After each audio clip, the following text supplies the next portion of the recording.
Greetings to everyone out there in the No DQ galaxy. Welcome to the No DQ live recap of AEW Dynamite. Light the fuse, break the rules. It's AEW Dynamite. I will also be going over the results of NXT. I did have both shows on at the same time. However, my focus was on AEW, so I will only be doing my letter grade for AEW. However, I will give some thoughts on the NXT matches. Let's go ahead and get started with the review. We kicked off AEW Dynamite with the tag team tournament match to crown the first AEW tag team champions. We had SCU versus the Best Friends, but before SCU could even get to the ring, they were attacked by the Lucha brothers. A vicious assault. You had Pentagon giving Daniels the package pile driver on the stage. You had the Young Bucks and others come out to check on Daniels. Daniels was taken out on a stretcher. Scorpio Sky came out to make the save. And the announcers actually explained why Scorpio Sky was not out there with Daniels and Kazarian, because in these matches, the third person is not allowed at ringside. So I like the fact that there was a reason given. There was some logic here, which is something we often do not get in WWE. So thumbs up for this. Nice angle to kick off the show. I really liked it because you start off strong. You do a big angle to get people interested in what's going on. I thought that this was very well done. Scorpio Sky ended up taking his place in the match. Best Friends tried to take advantage of the situation. I like the commentary here. The announcers brought up how both teams have to adapt to the changes. They're both unprepared for what happened, and they have to make the most of it. Scorpio Sky only had one tennis shoe on, and at one point he threw his shoe into the crowd, and then somebody in the crowd threw it back at him. This was a great match. Lots of fun. Crowd chanted, "This is awesome," as they tend to do. Red hot crowd. Philadelphia brought it tonight. And again, the hot crowd, and it looked packed. I mean, last week it looked pretty good, but it was a smaller venue. This week they had an upper deck, and it sold out in 22 minutes. So you had this big crowd, red hot for the entire show. And just watching that and then watching NXT, it's like night and day. AEW looks like the major league show, and NXT looks like a minor league. So kind of funny considering NXT is under the WWE umbrella.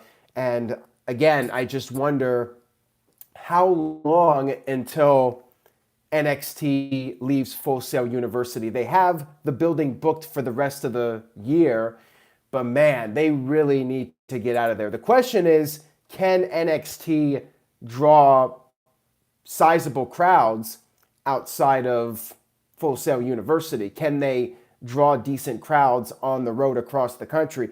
And we still don't know what AEW can do over the next several weeks.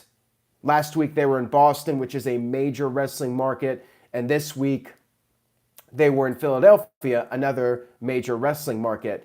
But can AEW continue to draw the big crowds? Several of these upcoming shows are not sold out, so that's going to be a test for AEW. And looking at the NXT show tonight, again, like I said last week, I feel like WWE, NXT, Triple H, they are not concerned about AEW.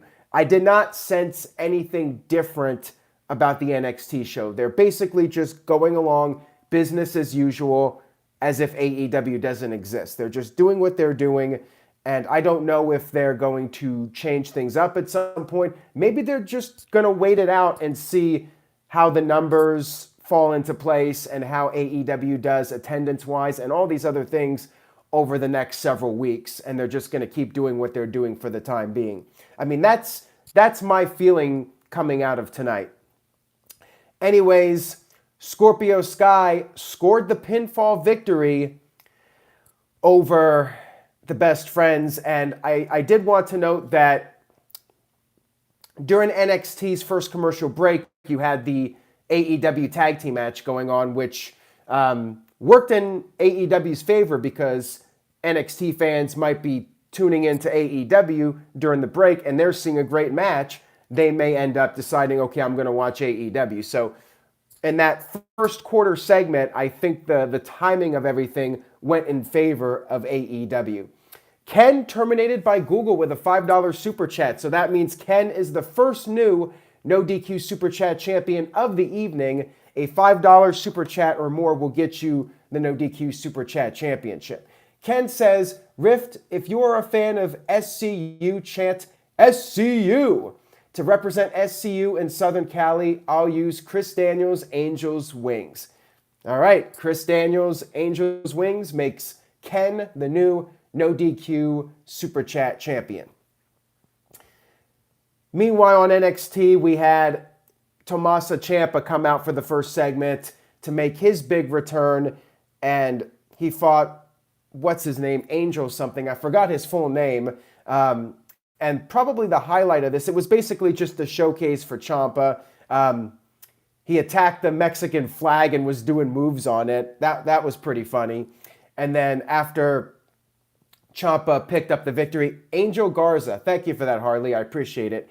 After the match, you had the Undisputed Era come out, and they were surrounding the ring, but Ciampa held them off. He was sitting in a chair, and he had his crutch, and Undisputed Era just backed off and did not go after him.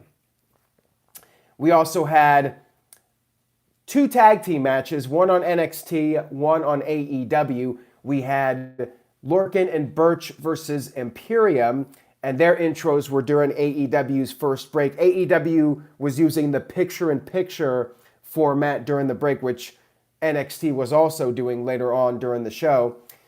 Imperium won the match. I caught a little bit of it, but I was mainly watching the AEW show.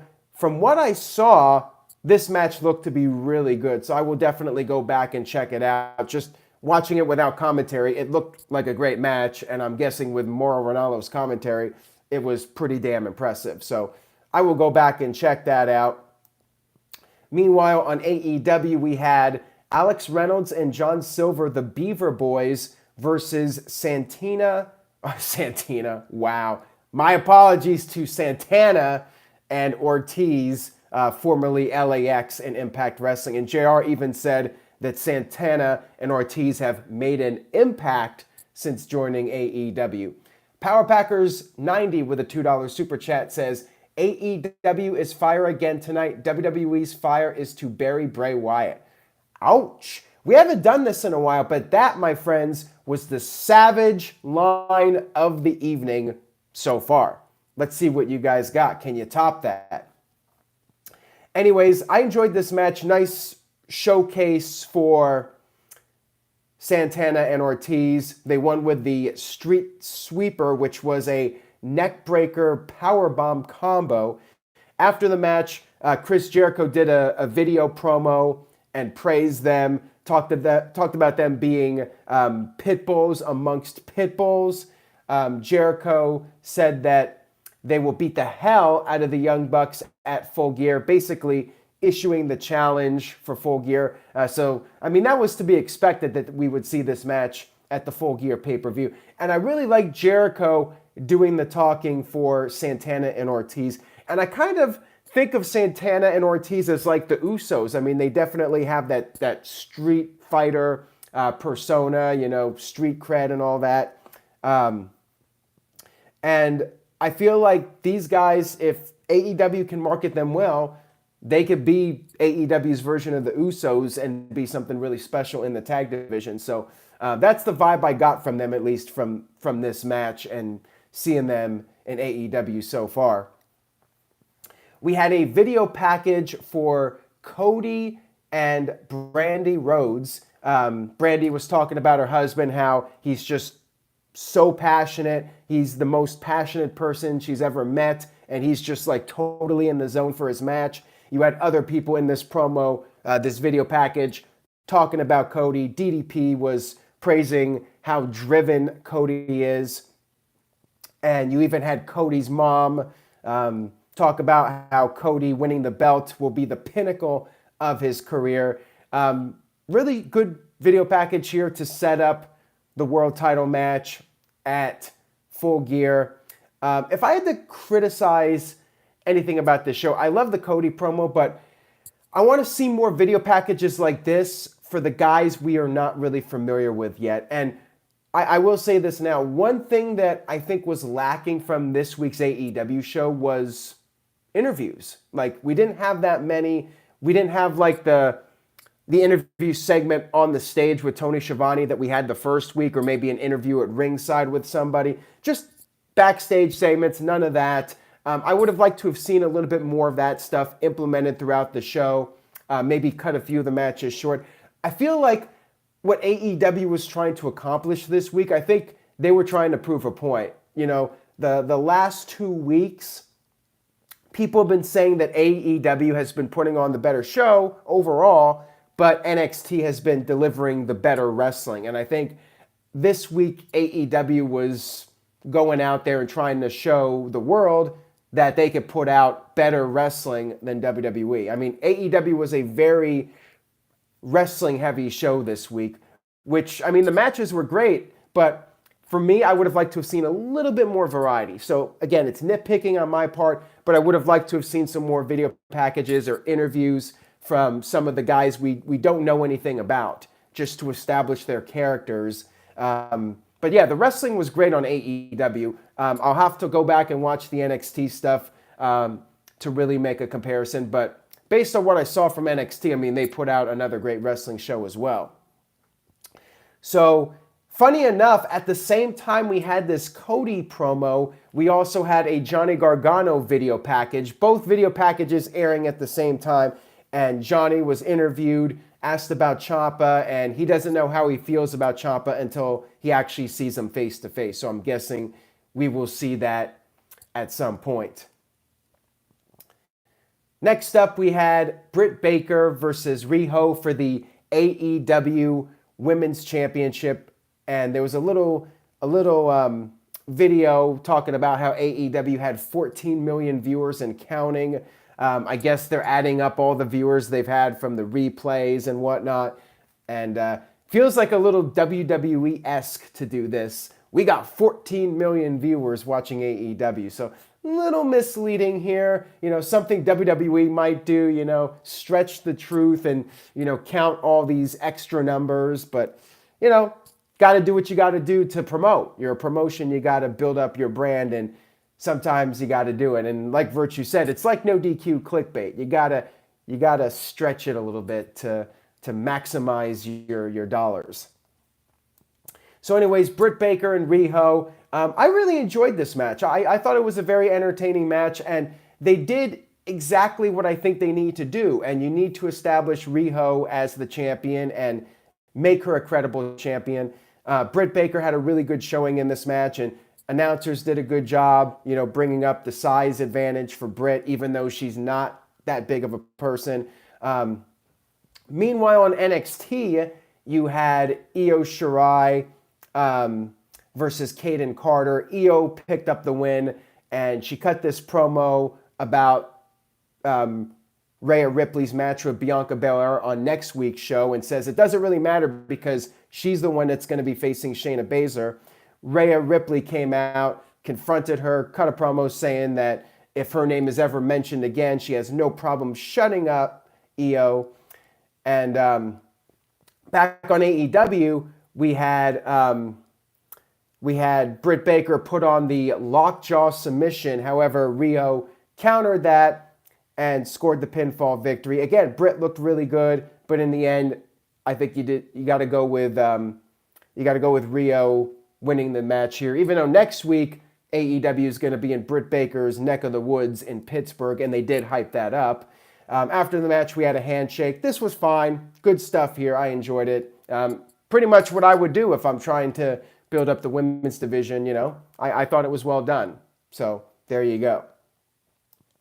Next up, we had a recap of the Daniels attack from the beginning of the show. While this was going on, we had Keith Lee versus Dominic D, and this looked to be a great match, the usual from these guys. On AEW, they talked about how Daniels had suffered a stinger. However, he was up and about and appeared to be okay. So he did not have to go to the local medical facility. DJ Whitey with a $5 super chat. So that means DJ is the brand new, reigning and defending, no DQ super chat champion. He says, do you feel like AEW is missing a title, like a TV title or some type of mid-card title? Sorry for kind of going off topic, dog. Not a problem, because I'm not in the middle of a segment right now.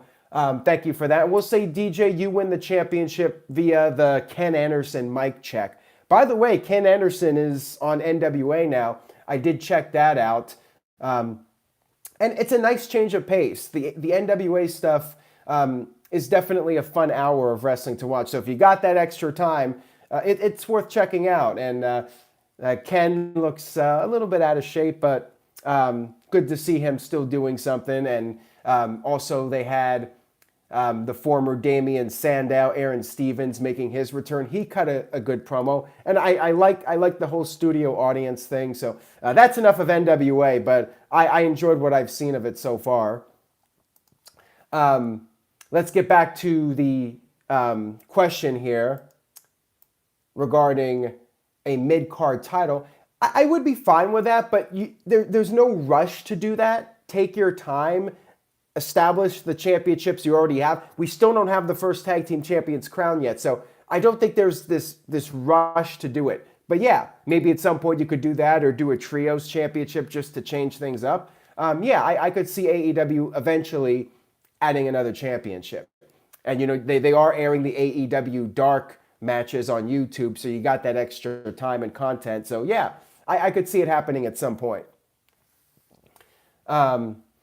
Hoof-Hearted with a $5 super chat. So my man is back. Hoof-Hearted. He says, I am back, baby. Did you miss me? I did miss you, Hoof-Hearted. Welcome back. And we'll say via the DDT. Which DDT? We'll say the glorious DDT. Hoof-Hearted is the new No DQ super chat champion, because he's a glorious person. Glorious username. Glorious in every way. Next up, we had the Jurassic Express on AEW versus the Lucha Brothers. Private Party was watching at ringside there, making it to the semifinals. They'll be in action next week. The announcers brought up how Luchasaurus is injured and had to be pulled from the match, which really sucks, because I've said this before. I'm really high on Luchasaurus. I think he could be like one of the biggest stars in AEW. I just love his look, and I think he has the potential star power, and he looks like a star as far as I'm concerned. So it really sucks that he's injured at like the absolute worst time here. You had Marco Stunt substitute for him, and this match started the second hour. Lucha Brothers got their pyro, and a lot of the guys got their pyro. Okay, this match was really entertaining. I enjoyed it a lot, and I get that they had to do the substitution at the last minute. So I will give AEW somewhat of a pass for this. However, Marco Stunt, great athlete, but he is like Spike Dudley, even smaller than Spike Dudley. And I think this match went on way too long. I think the Lucha Brothers sold too much for Marco Stunt. I mean, he could have done a couple quick moves, but this should have been a relatively short match. I think, yeah, you want to give Marco his moment, but he's Spike Dudley. It is what it is. And I would have made this match shorter. I would have taken a little bit of time out of this match and spent a little bit more time with a couple of backstage interviews, or an interview on the stage, or some kind of video package with a guy we don't know anything about. So I would have done this a little bit differently. The match itself was really entertaining. Lucha Brothers are great. They did a ton of crazy things. And Marco Stunt, great athlete. But again, there's a suspension of disbelief issue I have. And again, they probably decided just to go with the time that they were planning for this match. But because of Luchasaurus being injured, they had to go with Marco Stunt. So I'll forgive it. Lucha Brothers did, in fact, pick up the win. They did the big swing to Marco Stunt, and then they did their foot stomp into the package pile driver combo for the win. And then we had the NXT match, which was still going on between Keith Lee and Dominic D. That was going on during AEW's break. So this might have been a time where maybe some people would have tuned in to NXT. And this match looked awesome. I mean, there was this spot where Dominic had Keith in this electric chair, and then Keith reversed it, did this reverse Hurricane Rana. That looked awesome. But of course, kick out, because wrestling, you got to have everybody kick out of every big move. Nothing is a finisher anymore. You got to have a near fall in every single match. It looked really cool, though. Should have been the finish of the match, in my opinion. Roderick Strong came in and sabotaged the match. So you know what happens here whenever there's one of these things where the champion... This match was to decide who was going to face Roderick Strong for the North American title. So Strong comes in, attacks both guys to throw the match out so he doesn't have to face anybody. You know how this goes.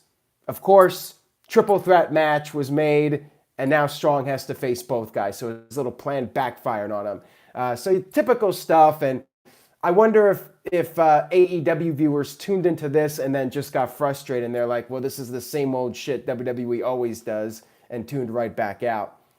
So, I mean, I don't know what else to say about it.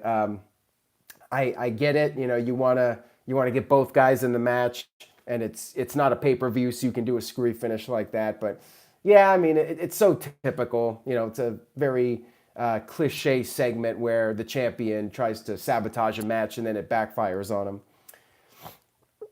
So next up for AEW, we had this big tag team match on AEW. We had The Bastard and Jon Moxley versus Adam Page and Kenny Omega.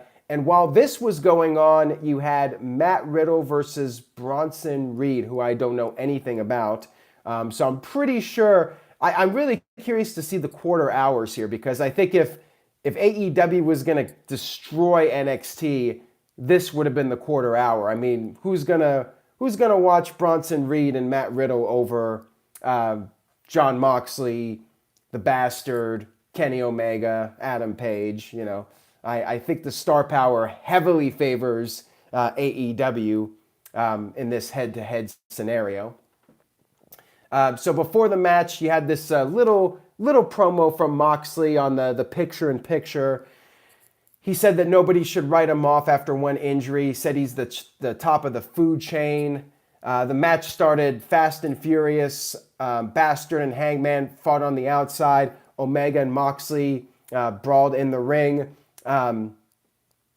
Omega came in with a hot tag, did a bunch of dragon suplexes. Hangman Page did his big moonsault off the top rope. Crowd chanting, "This is awesome." Moxley and Omega trading blows. Moxley hit Omega with his brutal lariat, and then both of them went for their weapons of choice. The barbed wire bat for Moxley, and then Omega had the broom with the barbed wire. And that's when Pac, the Bastard, came in, and he's like, "What are you doing, Moxley?" He was upset because Moxley was about to get DQ'd for using the weapon. The Bastard grabbed the broom, grabbed the bat, threw them out of the ring, and then he got in Moxley's face. He was yelling at him to use his head and not get them DQ'd. Moxley was basically like, "F you," flipped him off, hit him with the Dirty Deeds paradigm shift, and then took a powder and left. So you had Pac all by himself, Pac, the Bastard, whatever. He got the V-trigger, he got the Deadeye, and that was it. Your winners, Adam Page and Kenny Omega. This was an awesome match, and I love how this was laid out. You set up Pac and Moxley for next week, and you also set up the match for Full Gear, and you continued that build-up. And you know, you were able to do a finish where the Bastard lost, but he lost because of having a falling out with Moxley, and it all made logical sense, you know. So I felt like everything was done logically here, and it was a nice breath of fresh air where you watch Raw and everything's confusing. Here, you actually had things make sense. So this was really good. I enjoyed it a lot. And meanwhile, on NXT, you had Matt Riddle hit the bro to sleep, the knee strike. Bronson kicked out, of course, because wrestling. NXT, kick out at 2 of every big move. And then you had Matt Riddle eventually pick up the win. You had the NXT women's video package. And then you had Tanera versus Tegan Nox. Tegan won the match. She was interviewed after the match. She had somebody out there with her who I could not identify, so my apologies. And then you had Shayna Baszler and her crew come out, cut a promo. I did not get what Shayna said because I was watching the AEW stuff. So I'm guessing they'll probably do a tag team match at some point with them. Then we had a Finn Balor video package. And again, because I was watching the AEW stuff, I missed the gist of what he was talking about. Just basically bringing up his return to the NXT brand and whatnot. And then we had on AEW, they announced the Final Four for the semifinals of the AEW Tag Team Title Tournament. Next week, Private Party versus the Lucha Brothers, and then SCU versus the Dark Order, and also Pac, Bastard versus John Moxley. That will be in Pittsburgh, and also Dr. Britt Baker will be there. Young Bucks will be in action. Should be another loaded show next week. So as Chris Jericho coming out for the main event, the Philadelphia Street Fight for the AEW World Championship against Darby Allin.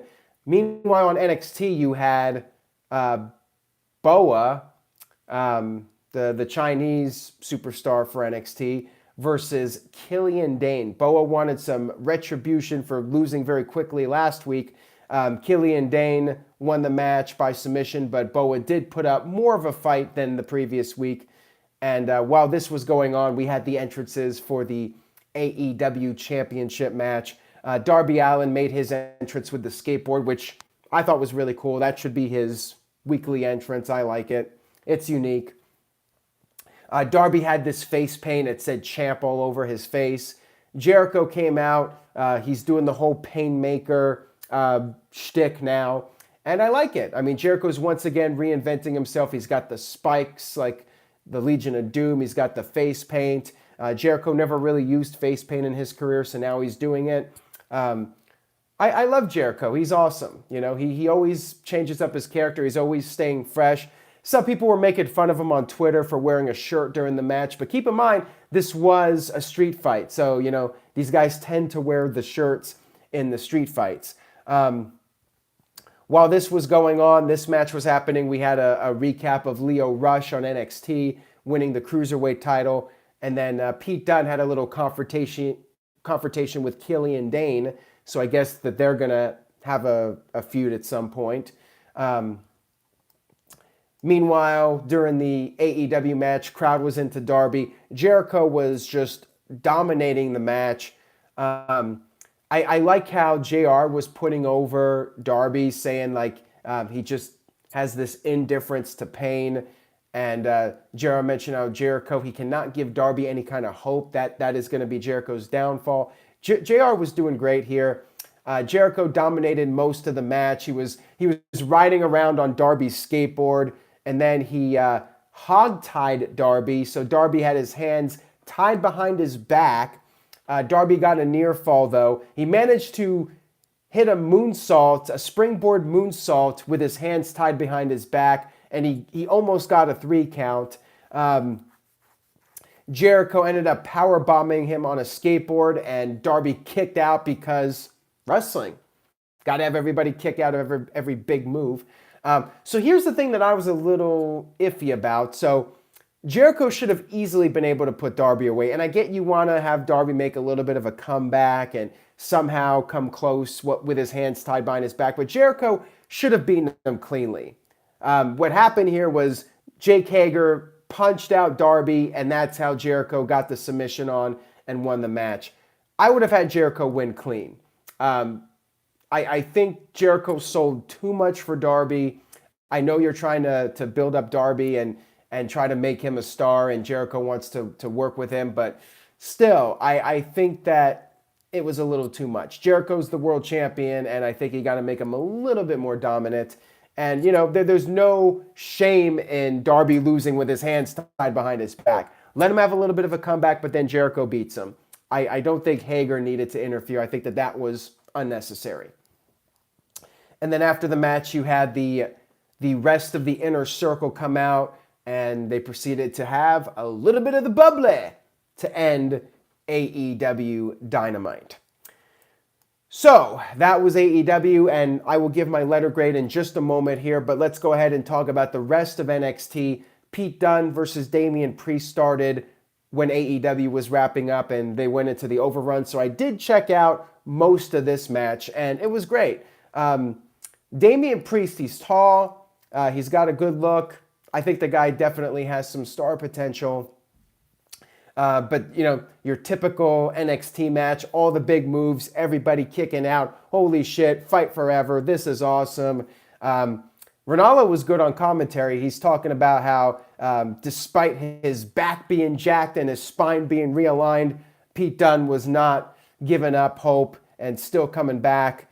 In the end, Damian cheated. When the referee wasn't looking, he hit a low blow, and then he hit the Reckoning to pick up the victory over Pete Dunne. So this was a really good end to the show. Again, I do think it's being overdone on both shows, but more NXT where, it's everybody's got to kick out of every single move. And I just think it's becoming a little bit of overkill. But overall, great night of wrestling. AEW was a really fun show. I did have a few issues, so I am going to give AEW a B+, which is not a bad letter grade, guys. I know some of you are going to be like, oh, you're being negative. I thought it was a really good show, really solid 2 hours, and I definitely think AEW is putting on a quality product. But there are little things here and there that I would like to see them improve on. I definitely feel there's still room for improvement. And of course, they're a young promotion. They're still trying to figure things out. So in time, they're gonna figure it out, I think. I think AEW will be around for the long haul.